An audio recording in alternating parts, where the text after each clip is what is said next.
Assalamu alaikum everyone, this is me Tazmim and welcome to my page Khurshid Jahan Tazmim। আমরা শাপলা বিলে যাওয়ার জন্য ভোর 4টার সময় ঘুম থেকে উঠি। তারপর রেডি হয়ে সব বন্ধুগুলো এক জায়গা হতে প্রায় 6টা বেজে যায়।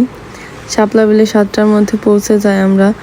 এত সকালে আসার কারণ 8টার পরে শাপলা ফুল নাকি আর ফুটে থাকে না, সেজন্য এত সকালে আসতে হয়। তো আপনারা যদি যান তাহলে অবশ্যই সকাল সকাল যাওয়ার চেষ্টা করবেন। এই বিলটিতে অনেক শাপলা ফুল ফুটে আছে, দেখতেই পারছেন। তবে একটা সমস্যা ছিল, যেটা হলো নৌকাগুলো ছিল অনেক ছোট ছোট।